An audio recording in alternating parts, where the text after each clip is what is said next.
Hello बच्चों, let's set a given question. The question says a stone is projected at an angle 30 degree to the horizontal. The ratio of kinetic energy of the stone at point of projection to its kinetic energy at the highest point of flight will be.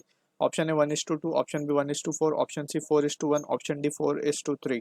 So for this question, जो key concept यहाँ पे we need to understand is the concept of projectile motion, and precisely we will be dealing with the oblique projectile. So let's try to analyze the situation. यहाँ पे अगर हम देखें, let's say हमें एक projectile is been projected कुछ इस तरीके से at an angle 30 degree from the horizontal, and यहाँ पे इनिशियल वेलोसिटी यू से प्रोजेक्ट किया गया. हमें पूछा गया रेशियो ऑफ काइनेटिक एनर्जी में फाइंड करना है. एक तो हाईएस्ट पॉइंट ऑफ प्रोजेक्शन पे, ठीक है, ये हाईएस्ट पॉइंट है हमारा एच मैक्स, ठीक है, और एक ये इनिशियल पॉइंट है जहाँ पे हमने उसको यू वेलोसिटी से प्रोजेक्ट किया, तो इनकी काइनेटिक एनर्जी. अब यहाँ पे अगर हम देखें ध्यान से, हाईएस्ट पॉइंट पे हमें पता है जो काइनेटिक एनर्जी जो वेलोसिटी इसके पास होगी वो it will be just in the horizontal direction, right, क्योंकि हमें पता है वर्टिकल डायरेक्शन की velocity at highest point will become zero.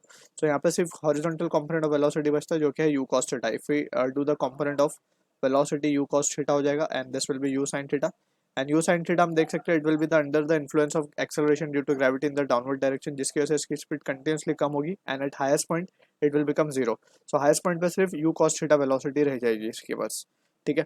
तो from the situation we can say initial kinetic energy या फिर kinetic energy at point of projection को हम 1 बोल देते हैं and at highest point it will be 2, let's say. तो kinetic energy at point 1 can be given by the expression half M you square लिखा जाएगा, and at point 2 it will be half M you square cos square theta.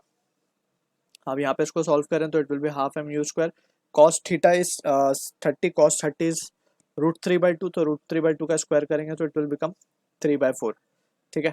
तो on simplification अगर हमें इन दोनों का ratio चाहिए, ratio of the stone at point of projection यानी K1/K2 हमें फाइंड करना है, तो we can simply write therefore K1/K2 will be equal to half M you square from both side will be cancel out और ये बचेगा 4/3. So 4/3 will be the correct answer for this question, जो कि match होगा option D के साथ. So I hope you understood the solution. All the best.